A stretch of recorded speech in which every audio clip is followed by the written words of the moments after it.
Hey guys, welcome to Bite Me. This is season 2, episode 12, The Abortion Desert in South Dakota. It's weird how we grow up with things initially wondering if they're normal, then rationalizing them, then realizing how messed up they actually are in our adulthood.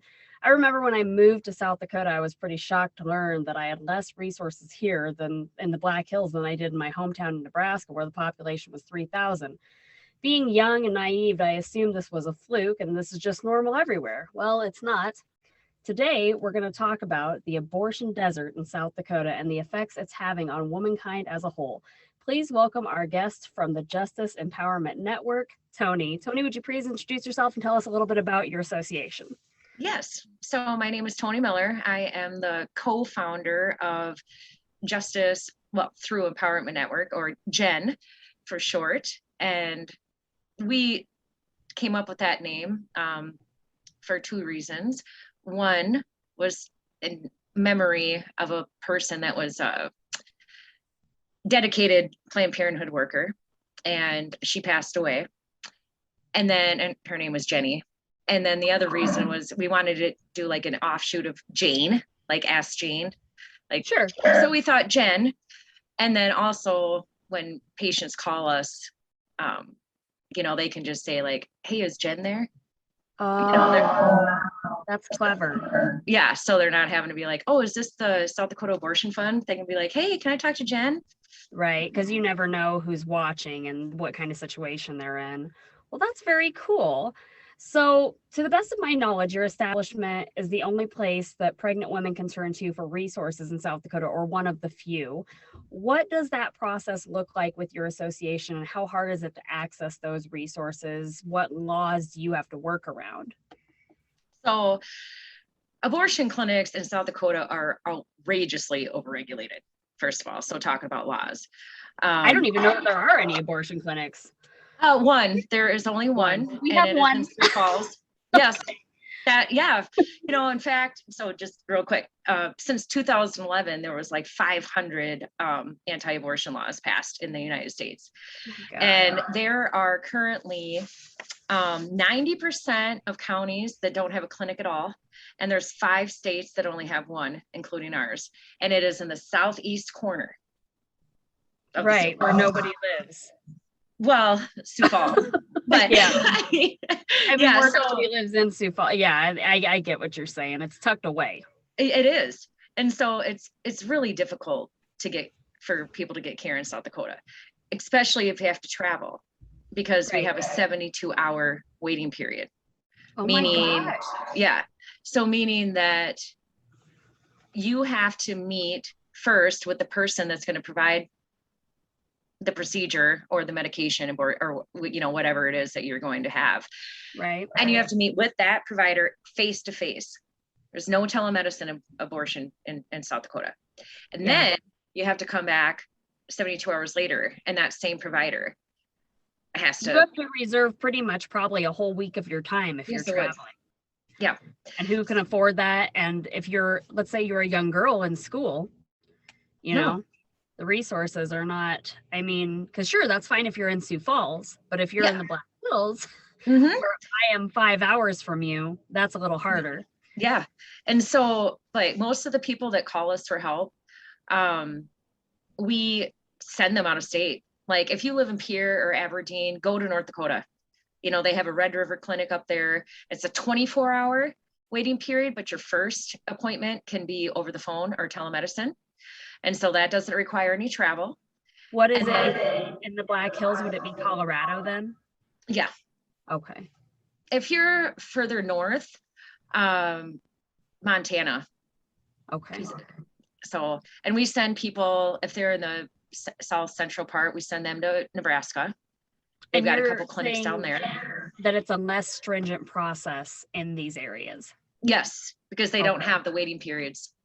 So they have like I said, like either no waiting period where you can just go to the clinic and you can get your abortion care the same day, or there's a 24-hour where you can just call them over the phone, have your initial assessment, and then you can just go and have that, the next day or whatever.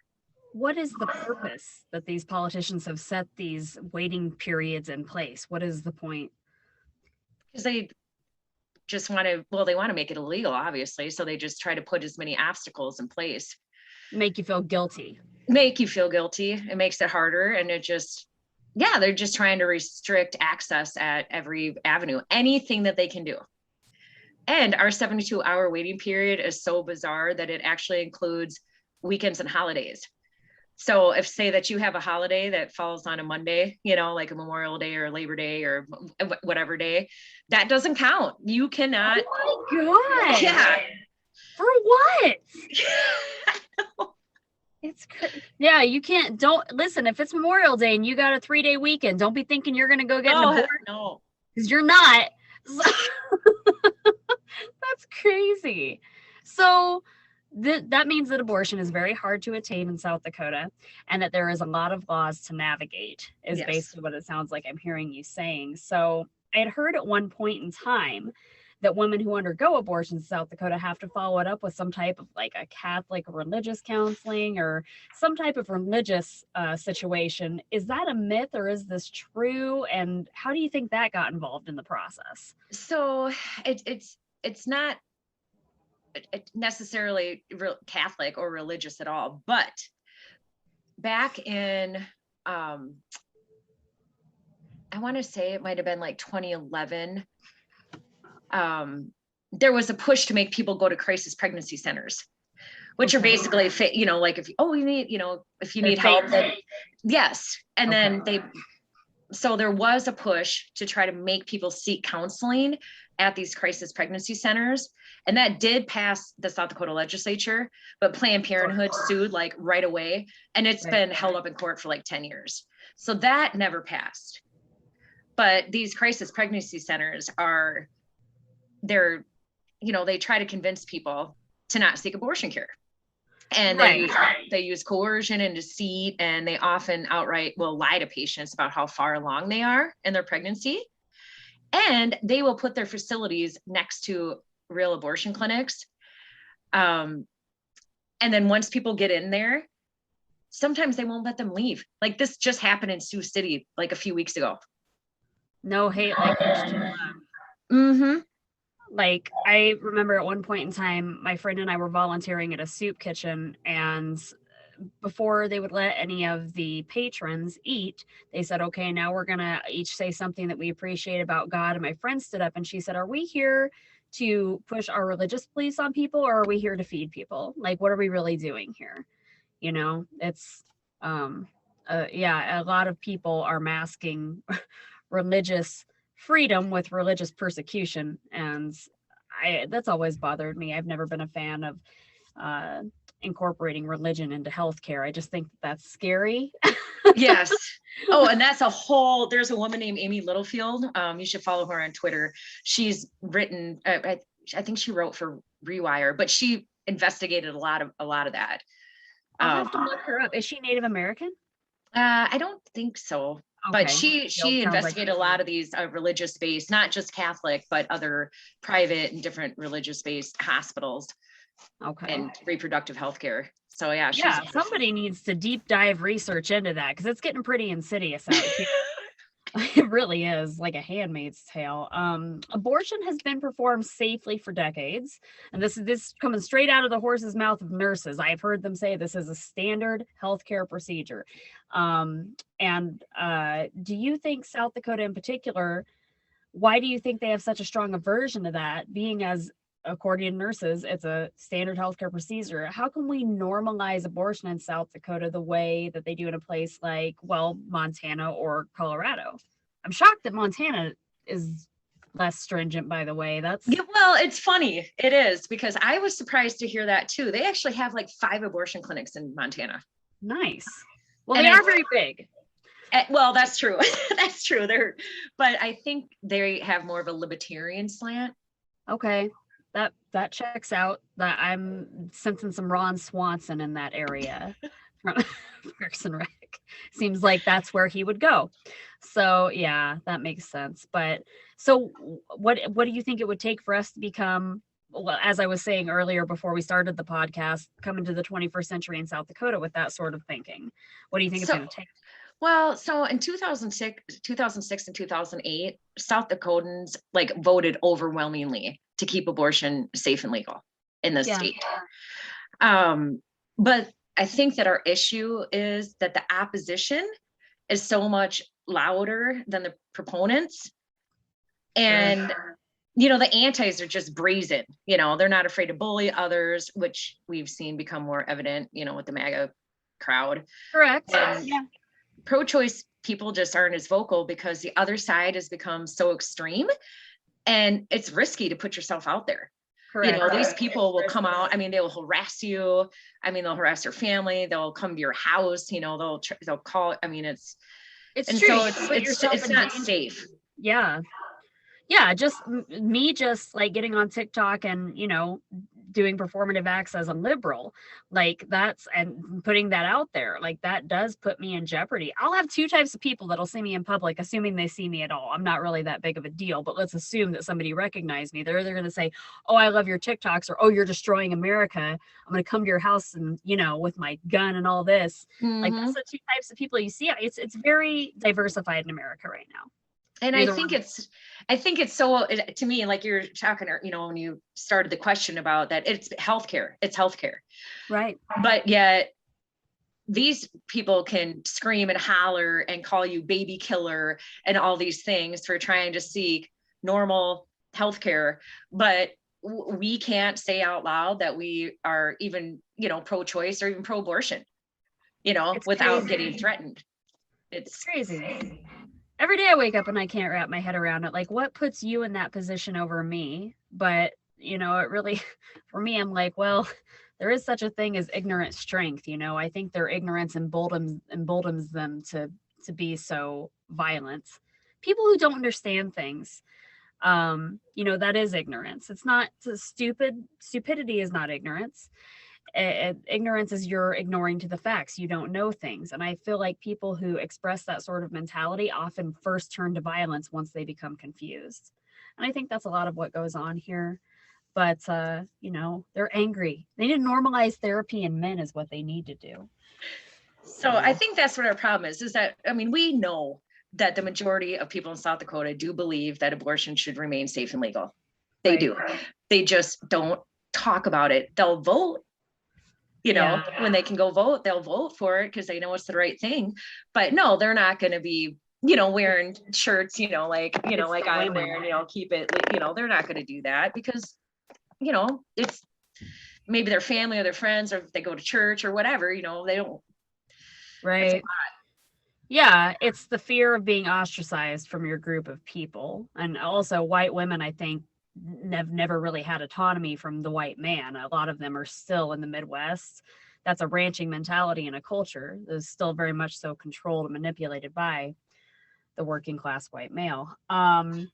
So Mike Pence, no doubt, helped along the demise of Planned Parenthood, which I know you guys are a separate entity from that, but I'm sure you heard about all that, when it was going down and its funding was, seized. What are the things? Yep. What are things looking like now that he is no longer in office? And because it was more so him attacking Planned Parenthood than it was Trump. It was both of them. But Mike Pence was really like, no Planned Parenthood. That was a big deal for him. Do you think we've been set back decades, or is there a light at the end of this tunnel? So, I 100% agree that, Pence is just a terrible person, and he has done, especially what he did in his own state, like during the HIV epidemic. He is just, but we have our own Mike Pences right here, right in this state.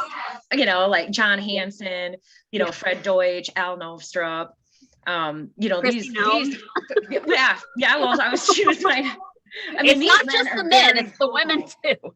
Yeah. These men are very vocal. I was up in Pierre one time for a lobby day and for a Health and Human Services Committee, and they were trying to pass the sonogram law, which basically was they were trying to force a pregnant person to actually look at the sonogram before they made a decision to have an abortion.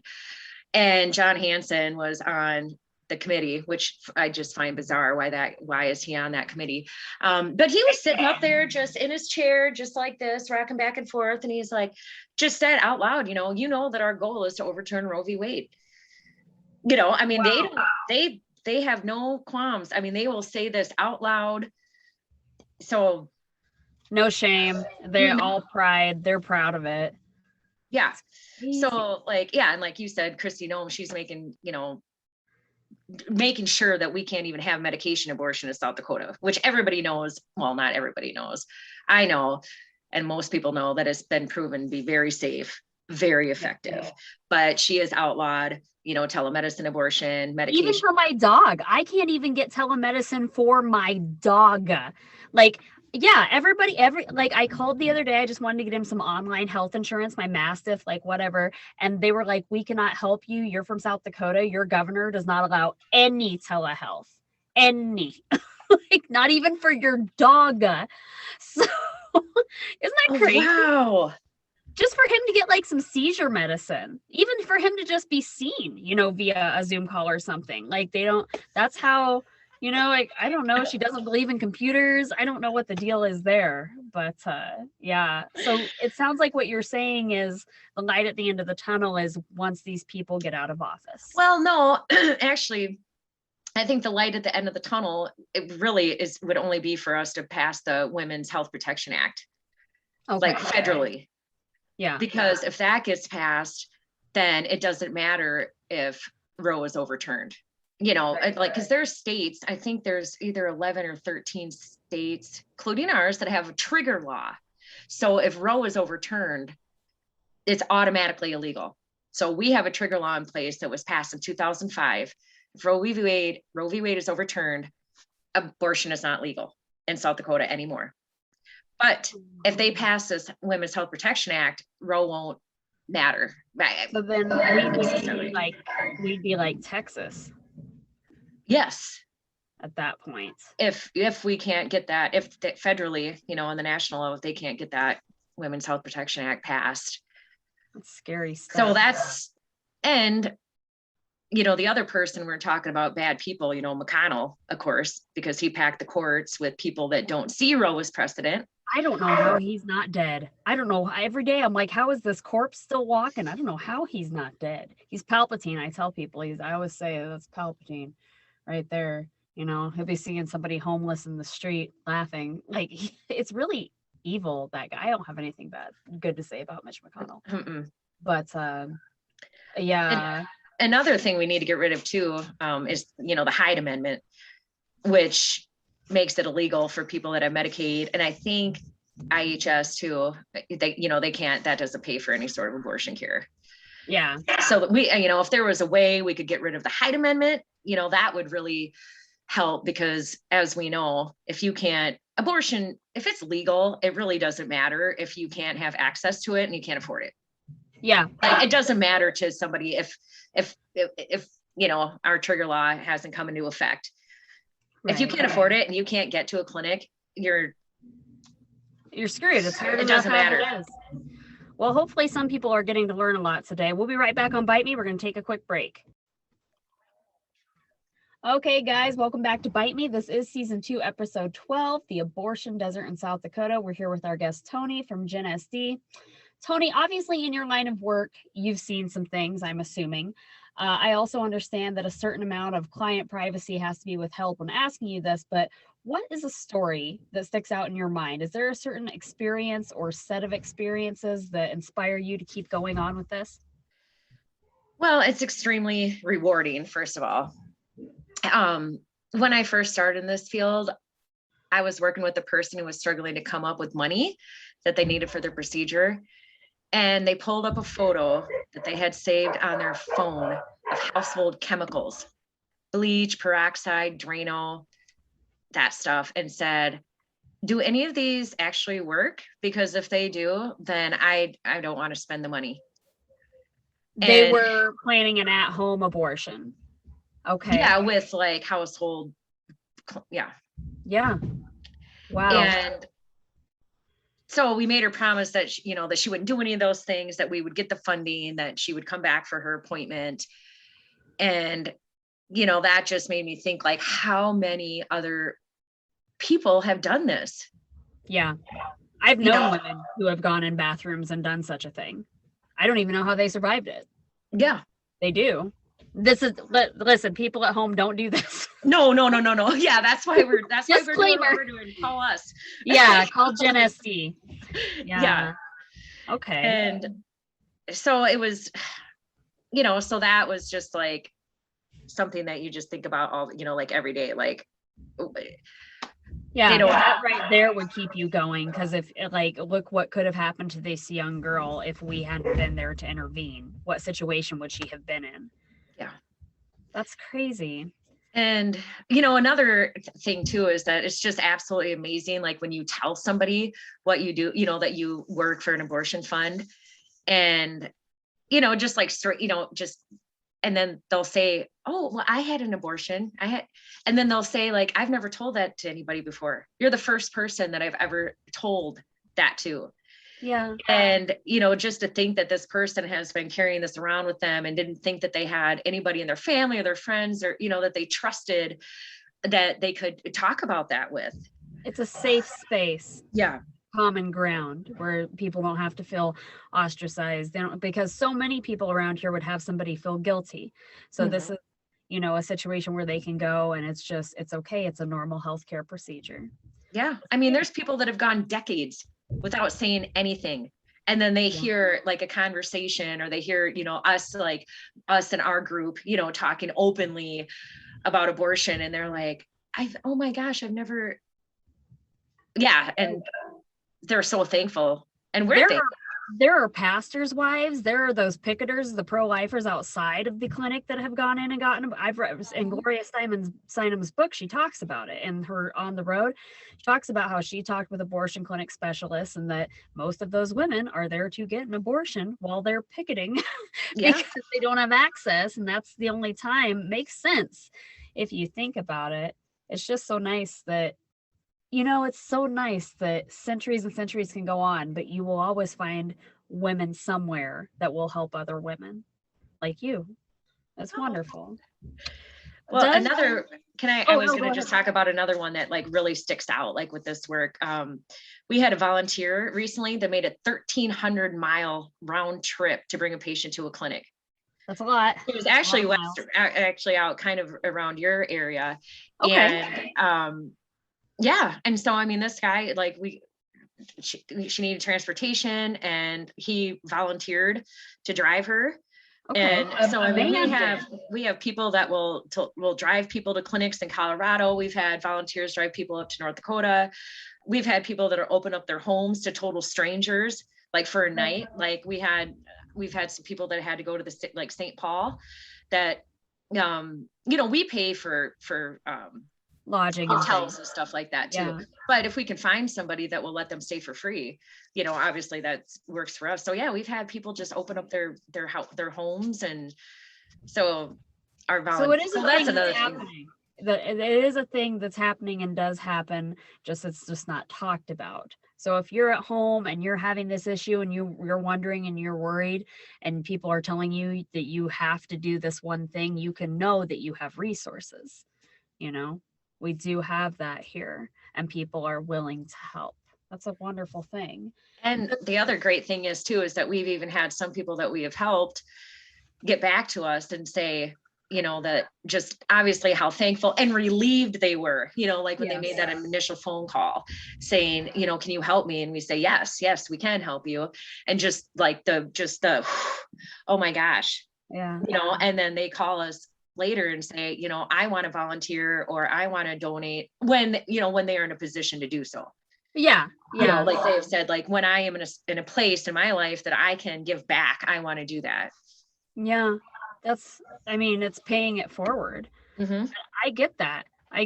Like when I was in jail, I took that experience and I said, someday I will help women, and I've had 3 narcissistic ex-husbands, and I said, one day I will take this and I will help women. Women have to help women. They have to, because the men sure the hell aren't going to help us. Although you did say that one guy drove that girl. So there are male feminists out there. I've met a very few, I want to make that clear. They exist. The not all men thing, it really is all men, except for like maybe 2 out of 1,000. So just with a grain of salt. So does Gen SD have to deal with picketers at all, or are you in a more privatized area? Have you ever had anyone come cause an issue with you guys? So we work remotely. Okay. And so, yeah, we work from home. So we haven't had to deal with any of that, but this is funny. I did get a phone call one time from a lady that was posing as a pregnant person. And so I was just asking her the questions and seeing what she needed. And she fell out of character so fast. And then admitted to me that she was volunteering for some Right to Life group. And she didn't even really know what she was supposed to be doing. Oh, okay. I mean, it was hilarious. Like, she just like, I think I was 5 minutes into the conversation, and she just like finally was like, I don't even know what I'm doing. I'm supposed to be. Yeah, she's not a very good actress. No, she was not. And then so I had sent you an email of that billboard campaign that we had about the destigmatizing abortion care in South Dakota that just said it's okay to have an abortion. Yeah. And when those billboards went up, we had a lady call the phone and she asked if she could speak to God. You know what's interesting is we're fine with the billboard meth, we're on it, but not with it's okay to have an abortion. The priorities there. Yeah. Yeah. And she called us because she wanted to speak to God. All right. Yeah. Well, I bet she was waiting for a while. I bet that was a long hold for her. Yeah. He's a busy guy. Well, he is. Or, whatever invisible deity that you choose to have a war with somebody over. Yeah. Well, good for that lady. She's still on the other end of a phone somewhere in South Dakota waiting. So the last part of this, and this is where you can just tell everybody, how, when, and where can women get help terminating or preventing pregnancy in South Dakota. Go ahead and plug, whatever you want to plug and you want the people at home to know. So there is a website, and I'll just spell it out. It's INEEDANA.com. So I need Anna.com. That's a really great website to get onto to find like the best location information that you need to like where the closest abortion clinic is. So that's a great resource. Okay. You can call us at 605-334-5065 and just leave a voicemail. We usually get back, like ASAP. We also are, you can reach us on any social media too. So I will say I had great success getting almost immediate emails back when we were corresponding. Not that they will have your email personally, but it looks like you guys are pretty on top of it with the social media, the internet, and things of that nature. Yeah. So we're on Instagram and Twitter and Facebook, of course. We're trying to get on TikTok. We're not like super great on that yet. Well, this is your, your entry in. So yeah. Our interview will be on TikTok as well. Not the whole thing, but a snippet. And so people will see you there. Okay. And so some of the services that we offer, we have Plan B for free. Oh, wow. So that's just at the women's clinic. The Women's March that we had in last month. We were just when we were tabling, we were just handing those out like for free, just giving them to the So have a breath mint. yeah. We're just like Plan B. I was actually walking with a sign during the protest that said Plan B free here and had a backpack full of Plan B that I was just handing out. I bet you were out of them by the end of the day. Well, we actually only had a handful left. So, okay. But we got more. So we can have, that's something people would need to ask for, it's best to just have that on hand. Because it's like a grant program. Is that how you guys, there's somebody out here is funding this? Well, we fundraise. Okay. So yeah, we pay for the pills and things like that. And so, cool. So we can help with procedure costs, travel, lodging. Like I said, we put people up in hotels, give them gas money. You are not the performing of the abortion itself. No, we are not. We just provide practical support. Sure. So we don't offer like any services, but we can support you to get whatever it is, you need money for food when you're traveling, gas, I mean, anything, housing, all that stuff, just to get to where you need to be and back. Of course, Yeah. we get you back home too. We don't just send you to another town and leave you there. We make sure you get back home. Yeah. Yeah. You guys are a host, essentially. You're a host to the situation. Yep. Like I don't know, I want to say midwife, but I don't think that's right. No. But you help assist in getting what needs to get done. Right. Just not the medical portion. Well, that's Yes. very cool. Tony, I want to thank you for being here today and telling us so much about Gen SD. I hope that people at home are able to utilize your services if they are needing it. You guys at home, be sure to check out gensd.org. Is that correct, Tony? It's gensd.org. Okay, very cool. And if you're not looking to get a procedure done right now, they do take donations. So go ahead and go check that out. I'm your host, Brooke. Be sure to check out the Truth for Groomer website, Instagram, Twitter, and I'll see you next time on Bite Me.